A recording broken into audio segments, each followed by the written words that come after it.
Hola, no te quiero hacer perder mucho el tiempo, así que voy directa al grano. Si quieres escuchar el audiolibro completo, echa un vistazo al enlace en la descripción. Podrás disfrutar de una prueba totalmente gratuita que te dará acceso a un amplio catálogo de audiolibros. Pero espera, que hay más. Por si todavía tienes dudas, a continuación te dejo con un pequeño fragmento del audiolibro. Disfrútalo. Tú se retrasaba en una cita conmigo. También era la primera vez que íbamos a comer juntos, no en Washington ni en Nueva York, sino en Madrid, donde yo estaba pasando una temporada dando un curso en el Prado. Contra su costumbre de anticiparlo mucho todo, Aristu me había escrito desde Ginebra diciéndome con cierto misterio que se iba a escapar 1 o 2 días de su penitencia profesional y que si yo estaba libre en un plazo tan breve, le encantaría invitarme en Madrid a uno de nuestros almuerzos. El restaurante siempre lo elegía él. Aristu practicaba una puntualidad inflexible de europeo del sur que vive entre anglosajones y se empeña en desmentir con sus actos los lugares comunes y los prejuicios a través de los cuales sabe que va a ser juzgado, con o sin condescendencia. Nuestra amistad, si se la pudiera llamar así, se había ido haciendo a lo largo de los años mediante citas tempranas y siempre exactas y en almuerzos de conversación rica y fluida, que terminaban a las 2 horas justas de haber comenzado, con una precisión en la que había algo de instintivo y de prefijado. Aristu no necesitaba la descortesía de mirar con disimulo el reloj y yo no me sentía con autoridad para dar por terminado el encuentro, y me faltaba la habilidad americana para fingir que estaba agobiado por obligaciones y citas, mostrando así mi empuje o el valor de mi tiempo.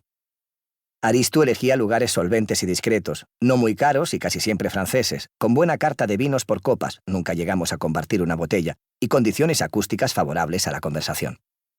Incluso después de haberse jubilado era un hombre de compromisos enigmáticos, confidenciales y en ocasiones secretos.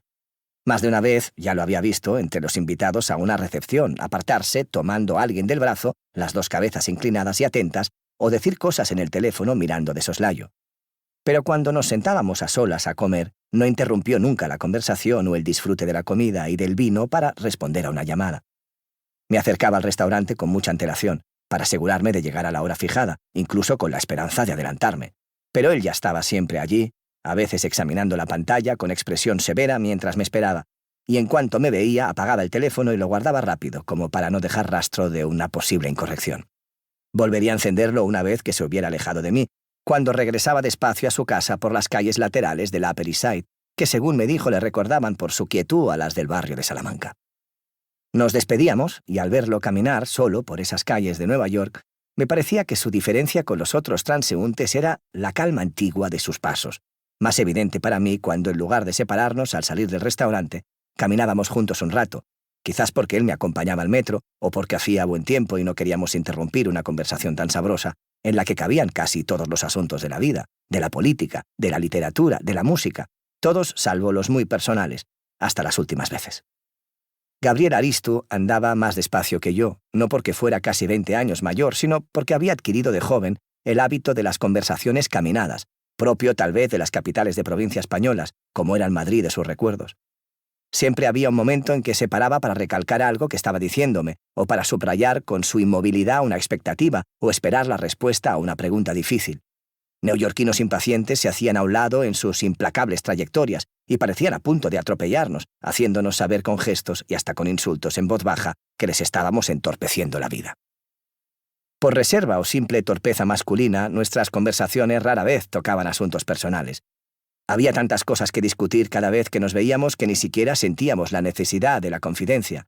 Cuando Gabriel Aristu asistió, como miembro prominente del Advisory Board, a la recepción del Centro de Estudios Hispánicos de la Universidad de Virginia, en el que nos conocimos, traía a su lado a una mujer de madurez resplandeciente, Constance o Connie, con quien había celebrado poco tiempo atrás sus bodas de plata, según me contó ella con la alegría un poco burlona o despegada con que lo contaba todo, con una muy medida y muy eficaz franqueza americana.